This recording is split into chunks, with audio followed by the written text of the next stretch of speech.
Hi, this is RGK and I'm showing you Tactical Monsters Rumble Arena. At least I think that's what it's called. I checked about 5 minutes ago and I think I already forgot again. They should have called it something else. Tactical Heroes. Okay, let's fight.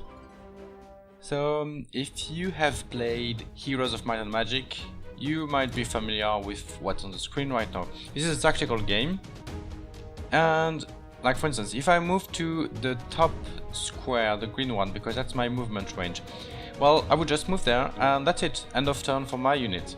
But if I decide instead to attack, like I click on this one and I move and attack in a single move, in a single turn, then I can do both. So it's not like the other tactical games where you have like one phase for movements, you have one phase for attacks and so on. Here you just do one thing.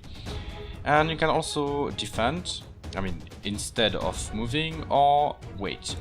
Because the turn, there is like, it's turn based, so you have the turn for your unit, but you also have like kind of a big turn where in which every single unit has to play at least once.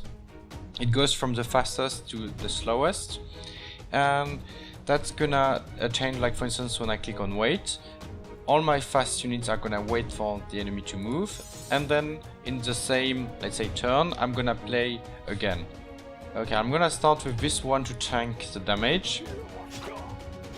Alright, this one has a specific power to have a shield. Okay, I could attack with a skeleton, but I'm gonna wait. No, I cannot wait anymore. It's unlocked. So I'll attack with death, ranged, and now I just need to finish him off. And that's it for the first one. This is a boss rush battle, so there will be several strong units. Okay, my shark is getting beaten up quite badly. I'm losing the skeleton, but it doesn't matter. Skeleton is a weakling. And then I'll finish with orcs, but then the problem will be the enemy shark, because the more I hit it, the more its defense will increase. But anyway, I have strong units, I should be able to take care of it, and I'll pull my own shark before it's too late. If you're a Heroes of Might and Magic player, you might also be familiar with some of the units you see on the screen, and the same powers, like the knight. The more he charges, the more damages he deals. Let's aim for this one. This is gonna be a very nasty unit. Okay, he didn't aim for my shark here, so I'm good. Yeah, so you have some units that are very similar to Heroes of Might and Magic. You also have the Griffin, and they work basically the same. So to describe a bit more about how this works if you have never played Heroes, when you attack, as you might have noticed, the unit will counter-attack right after. So attack, and then counter-attack. And then some units have passive powers to change how this plays, like someone might always counter-attack, and not just once per turn, because usually it's only once per turn, but for some it will be always. Some will nullify the counter-attack, so they attack and there will be no counter-attack. And some, like this monkey, will counter-attack the counter-attack. So it means they attack, there is a counter-attack, and then they attack again. I'm gonna defend with this one because I cannot afford to lose a unit. No, actually I can. Yeah, this is not a game mode where I need for everyone to survive, so actually I could afford. Anyway, I'm still trying to keep it for later. Okay, so increase damage from the charge and kill.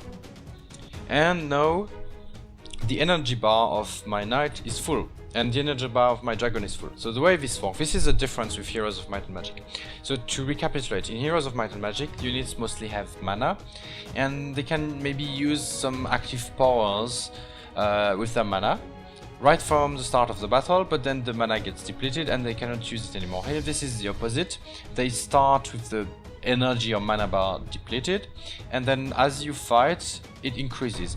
So now like the way this is done, because it means that the start of the battle is a bit more conventional. It's not like one player straight away using like world-ending powers and completely destroying something from the start. No, they need to prepare it, and also you can see a unit charging their like special attack, and once they're done, I mean before they're done, you should kill them. The tactics here involved here are, I think, a bit better than in the original Heroes of Might and Magic. And overall it's a bit more balanced, because Heroes of Might and Magic is definitely not balanced. Oh no, I lost my dragon. I'm in trouble. I should make use of the charge of my knight to go around. Okay, so the archers, once they are in contact with the unit in the squares around them, in the hexes around them, they deal reduced damages. So one of the important tactics of this game is to manage to get a troop in close to an archer, not necessarily attacking, but just close enough to prevent them from using ranged attacks. So here I'm blocking this one, and I'm gonna use Death special power to insta-kill someone, or I'm gonna keep it for later. Now I'm gonna use it on this unit, because this one keeps oh no, no, it didn't work, because this one can increase the defense of the whole enemy team. I'm gonna call in reinforcements. I could use another archer. I could use yeah, let's go for this one. And it's her turn. Good. Let's finish this one off. No. And this archer, the elven lady with ice, is the only one in the game, the only archer in the game able to counter-attack a ranged attack. And she's very strong and very much used in the current meta. And I'll talk about the meta and things like that a bit later. For now, I need to survive this battle. I see many archers down there, but I probably should finish this one off. This guy, and then I have to do a melee attack here. Then I'm blocking the bottom archer, and I'll use my demon up there to attack the lower. Oh wow, so many. I'm in trouble. It's getting difficult because I'm kind of leveling up through this boss rusher mode. I lost my skeleton, but it doesn't matter because death will respawn one each time. No, I lost my super fancy monkey, I lost my shark. And what else do I have? I only have these. Okay, death should kill this guy. No, not enough. I'm in trouble, no. I'm gonna lose this. Oh, I can call in more reinforcements. I should have done so earlier. I should get some... Oh, vampire. Vampire will be good. Okay, the archer... oh, I can keep calling more. Good. Still more? Yes. Because it's the first time ever in this game mode that I need to call reinforcements. This one is pretty good. The tree... Okay, it's vampire's turn. I could go straight for the enemy archers here. Something I find interesting... okay, so I mentioned that a lot of this is borrowed from Heroes of Might and Magic. And you might say, oh yeah, it's a direct copy, but it's there is a purpose to that. I actually like that they brought some units straight from Heroes. I could kill this one. Oh no, not enough to kill. And the reason why is, if you already played Heroes, a lot of the game mechanics and the units will be familiar to you, so you don't have to learn them again. My vampire just got shredded. Oh, this is not good. Yeah, so you don't have to learn the units again. And I can call in more reinforcements. Can I call in the vampire again? No. I cannot, so I'll get this one here. And I'll attempt to kill the centaur.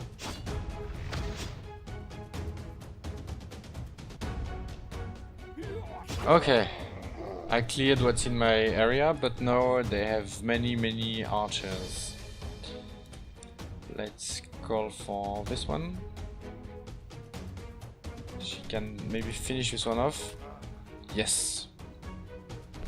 And now let's move in to attack position. It's actually good if they keep hunting this shogun guy, the samurai. But not if they kill it, because this one, the lower health it has, the more damages it deals. Okay, so maybe I can finish up this one. No, still not. Oh, death will do the trick. Kill it, kill it, kill it. Good. And finally, I can move in contact. I think I'm gonna win this. Well, this wasn't necessary, it's a bit overkill. Alright, no, this one cannot move, but I don't think it intended to move anyways. This is an archer. Dead. And now for the final attack. Charge! No, not the final attack yet. Oh well, I'm sorry. I could call in more reinforcements. Let's get a griffin on the battlefield. Yeah, just like in Heroes of Might and Magic, the griffin will always counterattack. The skeleton is so cute. I love it. And the final strike. Die. That was a tough battle. Okay, so this was single player. There's a lot of single player in this game. Let's open a chest. Loot boxes, sort of. Not exactly loot boxes, not loot, it's just units, and you need to keep upgrading your units. So let's talk a bit more about units. So first I mentioned that the units are like, a lot of them are brought from Heroes of Might and Magic, which is good. Then another important part of the design is when you see something, you have to guess what they do. That's also why it's a good thing that things were brought from Heroes of Might and Magic. Like, for instance, you see this one probably range and probably has something to do with magic, then you read the description and you know it. It's easy to learn because they look what they do, like precision strike. Yeah, I mean, it's not difficult to learn what this one does, but if it was looking like, let's say, like this creature, if this one was the archer, precision strike, well, it would not be so easy to learn. While you can clearly see the bow. Here you can see a bow on her character. Medusa with petrify. Logical, you know? It makes complete sense. Let's see. This one, it can charge. So it's okay. It kind of looks like it can charge. It doesn't look like a defensive unit because it's not like so bulky as, like, let's say this one. So you know that this one is more like of a defensive unit, while the other one is more of an attack unit. So things make sense. And the vampire is a very good example. The vampire can suck blood to regenerate health. You see a vampire, you know their power. It's obvious.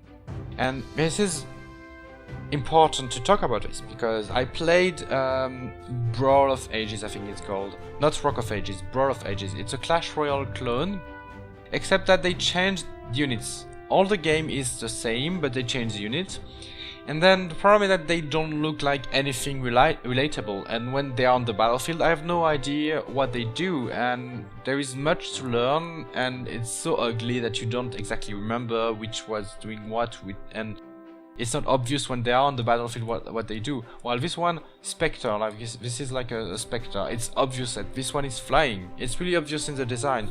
And so I had problems with that other game because the character art was not obviously communicating to me what the power of the creature was. And that's why it's good that this game is also a derivative from other games that I know, because then I'm like in known territory. I can already base myself on the knowledge of previous games to know what this game does. Same for the interface and everything, it's gonna be very much like Clash Royale. So you have the clans with donations. The donations, you cannot, oh yeah, important to note that you cannot yet, at least, fight among people in a clan. In Clash Royale you can, in this one you cannot. I hope this will come later, because some people like to play together. Some people that know each other in real life like to meet in a game and play. Well, in this one you cannot yet. You only play in the competitive multiplayer, but I'll come to that later. So Clash Royale, you have, like, I mean, a bit similar. You have these expeditions to send people. It's time based. When they come back you have a few cards. Yeah, all the chests, like the experience. Here, this is my experience bar. It doesn't change as much because you don't have towers like in Clash Royale, and they increase in strength in Clash Royale, while here it doesn't. Which is a bit like, what is it doing here? I mean, maybe just to tell how far I'm in the game, but it doesn't impact me. Doesn't give me much. So I think that this side with the clan system of the donation needs to be reworked a little bit. Well, I don't know, because it's also not fair when advantages are given to players with more experience. So yeah, bit mixed on that. So you have the adventure here. So you have different sorts of battles. The AI has already like a formation, and you need to kill units, and you can bring whatever you have. There are no restrictions, just in terms of number, of course. And you gain more chests, you gain units as you progress through the single player. There are hours of content. This game is free to play, so it's free. If you want to go for the single player, you have hours of content upon you without paying anything. Really, really. I mean, if you want to pay later to be competitive in multiplayer, it's a whole different story. That's why this game at least has a lot of single player content for you to go through. And to get 3 stars, you need to not lose any units. Then we have what I've shown before. We have that bus rush mode. We have these towers. So here, to unlock this chest, I'll have to do sort of 2 consecutive battles, but I cannot pick the same creatures. For instance, if I pick the knight for this battle and I win, then the knight will not be available for the next battle. So again, another way to do single player. There is so much. And then this is awesome. The training grounds. Why is it awesome, you ask? Because they give you specific battles to learn the creatures that you get. So you can learn about them like in battle context, and they give you tips as to how to use them. I think more games should do that, then you kind of like can master what you have to finish these trainings. Really good. Okay, so now we have seen a lot of single player. Oh yeah, I should have mentioned a bit, like, yeah, in the chest you get cards, like more number for your units, and once you have enough, you increase the level, which means that the more you play, the stronger you get, or the more you pay. Yes, because this is just like Clash Royale.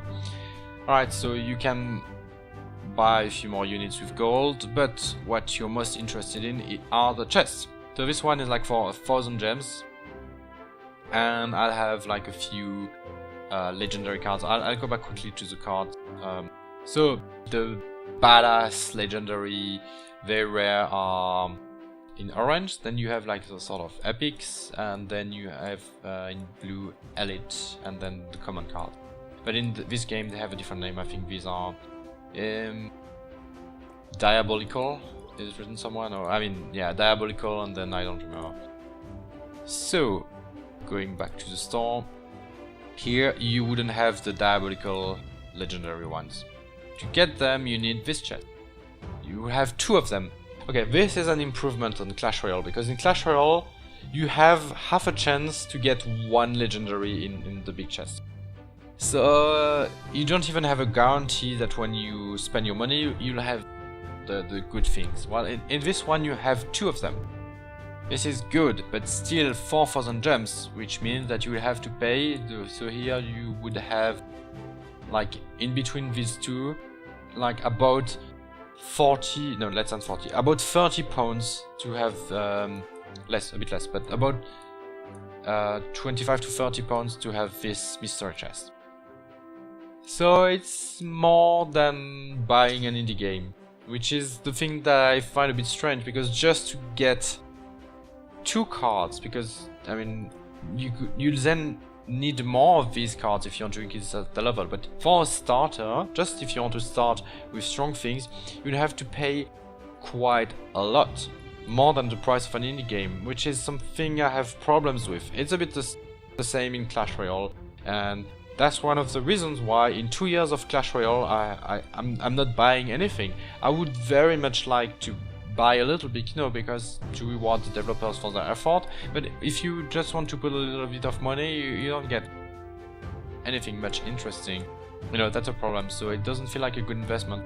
But you also have the whales, the players who will keep pouring money to get the biggest card straight away. So straight away, this is the keyword here, because if you want to play this game every day, you'll have guaranteed legendary or super high tier units, because there is a gift to you in terms of cards every day, and among those cards that you get if you play the game every day, you'll finally get this badass dragon. So you're bound to have this if you keep playing. So if you don't pay, you'll still have this, and it's a guarantee, unlike in Clash Royale, so this is good. But it means that you'll have to play this game like a little bit every day. I mean, that's what they want from you. But what would be the alternative? The alternative would be to have the game at like 10 to 15 pounds, euros or dollars or whatever you have, and then no one buys it, and no one plays it. While here, with this system, you can see lots, let's see the ladder, you can see lots of people playing it, really a lot, in the thousands. So even if the game is like indie, not well known, you find players very quickly, at least so far. Whenever I tried, it was always a few seconds, which is impressive for an indie game, and it's because it's free to play. And it's free to play, and how they can afford it and keep upgrading the game, improving it and adding new units, well, because it has this sort of economy. So it's sort of a necessary evil. I'm not entirely convinced. I have mixed feelings about this sort of things. I don't like it, but I understand why it's there, and my alternative of having to pay a price upfront would not bring many players, which would be a problem, because then there would be no point to having the game. So yeah, you see what I mean. There is kind of something annoying with this business model, but there is a reason why it works and why the devs need to use this. Well, sometimes they can be more or less greedy about it. And remember, if you're thinking about Star Wars Battlefront 2, here, this tactical rumble, I already forgot the name of the game, I'm sorry. But this game is a free to play. It's not like Star Wars where you have to pay 60 bucks up front.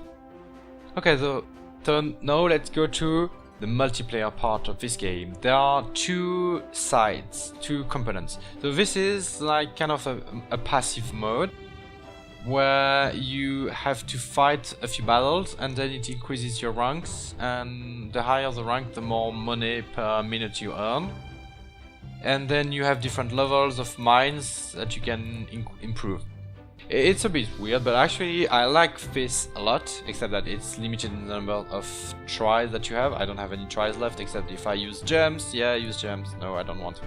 Okay, but I'm gonna show you a replay. So how this goes is, this is a player, this is my defense. A player chooses a specific formation for defense, and you can see that you are limited in terms of, you cannot put as many legendaries as you have. You can only put 1, so there is some form of balance here, unlike Clash Royale.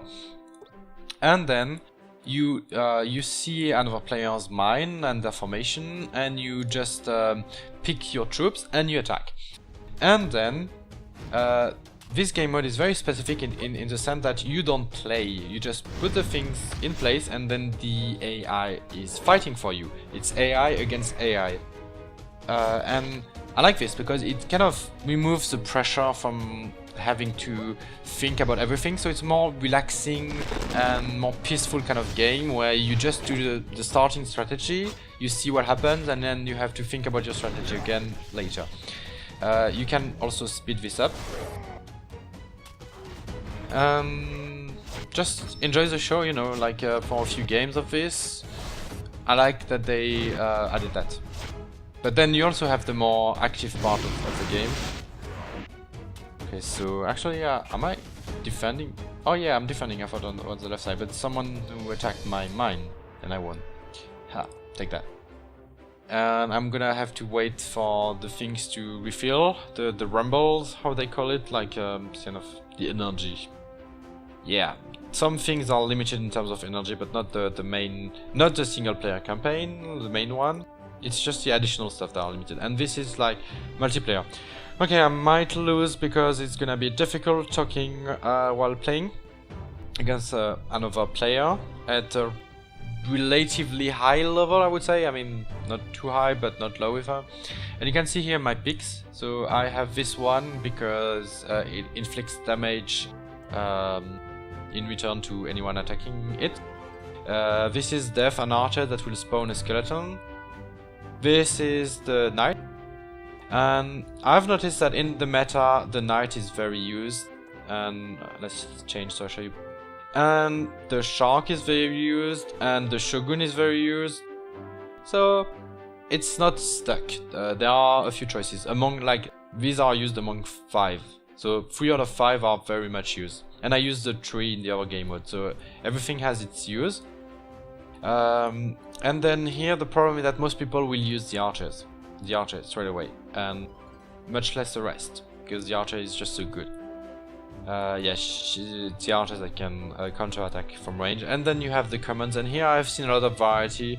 I've seen people using all kinds of things, so overall the balance is quite good, I would say. Just I think the shark maybe could be reworked a bit.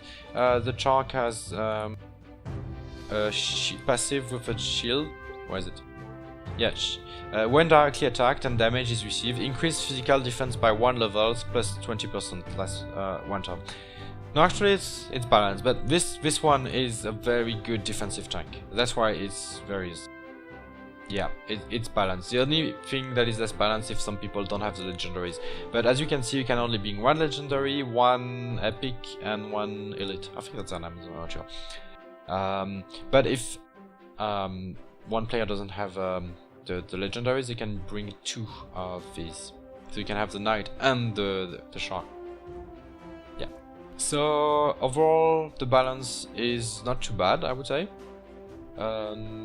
It's not like rock paper scissors like Clash Royale. I think I already talked a little about this, but in Clash Royale you have rock paper scissors, or you have clearly one unit that will hard counter another one, and they can do anything. While in this one it's a bit more nuanced. You have a bit more leeway, and it's good because you only have 3 units in the battlefield. But you can call reinforcements. So seeing what I'm fighting, the reinforcement I'm gonna call is this one, which will set traps on the battlefield, which is good against the enemy knight. Otherwise I could use something to combo with death, but I'm not gonna use it in this game. So now I'm waiting, trying to let the enemy come closer to me, which I can afford because I'm the one with archers. Okay, no, he sees that I have an archer, and he sees that I have 2 archers, and I have to... I mean, he has to come to contact, so he brought a vampire. So this kind of reinforcement thing is really good. You can assess the battlefield and then bring in something to help. This is a very nice system. I really like what they've done with the with the foundation of the battle system of Heroes of Might and Magic. Okay. I think I would need to kill the vampire in priority. So I'm not gonna attack with something that the vampire will leech life from. The skeleton will get closer here. No, let's wait. I'll use melee archers on the vampire. I really cannot afford to have the vampire leech life back. But the knight is very dangerous, so I should be the one starting the attack. It's a charge. See, much more damage when you charge. Let's finish the vampire. Done. Right, good. Now I'm gonna go all the way around to deal more damage. Sadly, not finish it off, so it's gonna be able to attack, I think, my death unit. I mean, that's what I would do if I... Oh, no, he didn't. That was a mistake. He killed my skeleton, but I don't mind, but because death will keep popping up new skeletons. Cute little skeletons. But he probably used it to charge his unit as well. Okay, so no, cannot move. No, I don't want to move. I want to attack. So you can see this is really fast-paced. You don't spend much time waiting.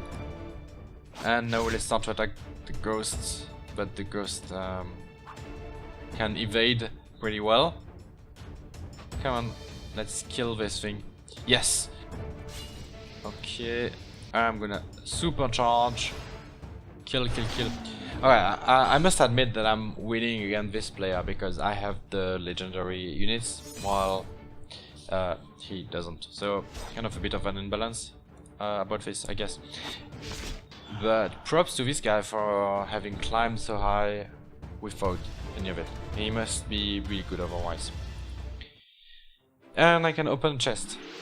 I don't know why people love to see others opening chests. I mean, when I see my friends opening chests in Clash Royale, I always come. There is some kind of like excitement and joy to see the good stuff that people can sometimes have. Like, yeah, it's like the gambling thing. Yeah. Well, in this game, again, it's not gambling. You always get something useful. It's just that sometimes you have something really nice. The like a dragon or whatever. Yeah, so that's about it. I'll probably just maybe play one more. But yeah, my opinion of the game then. Well, okay, so I thought I would just spend like, you know, 1 or 2 hours and then maybe have enough material for my review. I've played this for 10 hours so far. Yeah, I enjoyed my time with it. As simple as that. I mean, yeah, maybe the business model is sorry, I'm thinking the business model is a bit annoying for free-to players, but you know, there is a lot of free content in single player, and you can still fight people of the same level as you. Okay, so I need to think. I only have 10 seconds. So 2 archers. I need a vampire. Vampire. No, I don't have the vampire here. Griffin. Time up. The game chose for me the highest level. Okay, I wait to get closer because archers deal more damage when it's close. And I'm gonna start killing this one. I'll wait.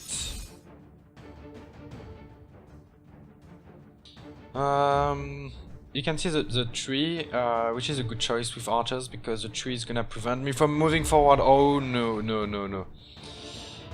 Too many archers, I should have moved forward, no. But I didn't want to be sitting ducks. Okay, so trying to think and to review at the same time is not easy, but yeah. So I was saying, I enjoy playing this game. Very simply, I like it. I really like the tactical part, and this is something that I've been longing for, so I'm happy to play it. And I think they did it justice. You know, it's not a quick and easy crash grab. It's a really well put together game. So I don't have much to complain about. You know, I just maybe wish that really fun, that things were more affordable. Like you could just get more cool stuff by paying less. But apart from that, the game is good. You know, so I guess this has been a very long video, but there was a lot to talk about. Okay, so I'm gonna charge with my knight. But my knight might die very soon. I hope I can kill the archer before she uses her special power. I think it's gonna happen. Okay. Ooh, no, they're gonna kill my knight. For sure. Right, skeleton is dealt with. Oh no, they didn't kill my knight. Big mistake. Oh no, yeah, okay. The tree guy did it. Yeah. Okay, let's finish up this one. And now we can start the business of killing death. Let's see. I'm not targeting the other archer because the archer is gonna, you know, aim back at me. Am I gonna take the risk of getting closer? Yeah, because I don't want this tree thing to get too close to my own death, even if it's gonna be a tough battle here. Will I lose or not? Yes, I think I will.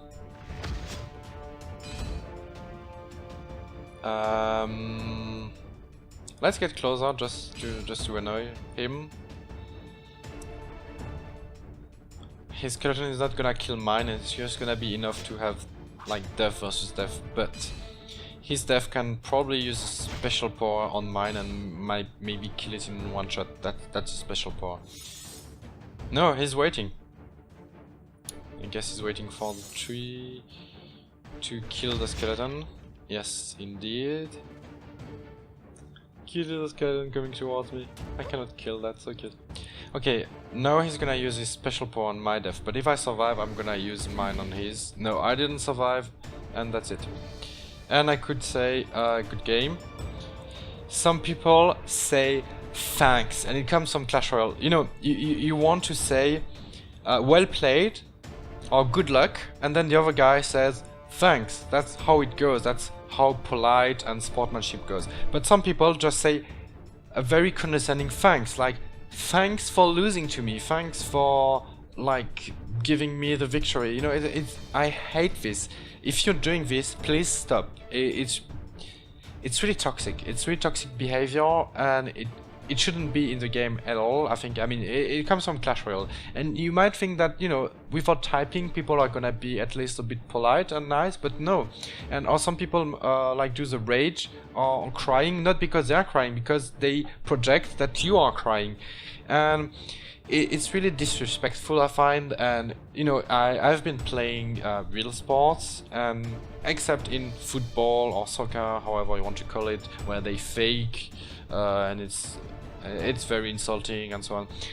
But otherwise, in other sports, you have to respect your adversary, and you don't do these sort of things. And this wouldn't fly with real people around, like adults and referees and so on. You cannot just insult them like people do in games. So I think the lack of like direct ban or direct oversight of someone telling no, this is not acceptable, is why it has been running rampant. And now they even use like the thanks thing. Sorry for rambling, but yeah. Let's see, I can get something else, like, oh yeah, I like this unit. Yeah, so I guess that's about it. I recommend you try this game if you're into turn-based tactics, or if you want to try one, because it's free, you know. You're not gonna lose anything, and then you'll see for yourself if you like it enough to put a ton of money in it or not, or if you want to come back every day or not. But at least, you know, at least you can get a good start with the single player, play a few games, see if you like. It's like Heroes of Might and Magic, and you know, it has been successful and popular in Heroes, and there is a reason why the system works well, and they did a lot of good improvements on it. So yeah, it's a good game. So I'm probably still gonna play it a little bit more, even though it's, you know, it's a bit awkward on the computer to have these like time-based things, because you don't get notifications, and you have these weird things like, you know, you have to use the mouse. I mean, it works, it's just like it feels very mobile. And yeah, and when you have to quit the game, you have to click on your profile and then quit, you know, not big X in here on this screen. So some things that are a bit like strange, mobile, and this game will be released on mobile, so if you prefer to play it on mobile, like, you know, feel free. Yeah, I like it. I had a good time with it. I played many hours, which is a good sign. You know, I'm not gonna say like it's the best thing and or you know, something like that. It's good. I enjoy it and I like the tactics. This is a system that works really well, and they have done a good job at putting it in their game, balancing it, like taking some heroes, leaving others, upgrading on it. No, I'm starting to repeat things, so yeah. So while I say goodbye, I'm just gonna put another replay of the game. Let's see, this one. I've been defending against someone. Right, I hope you enjoyed this video. Bye bye.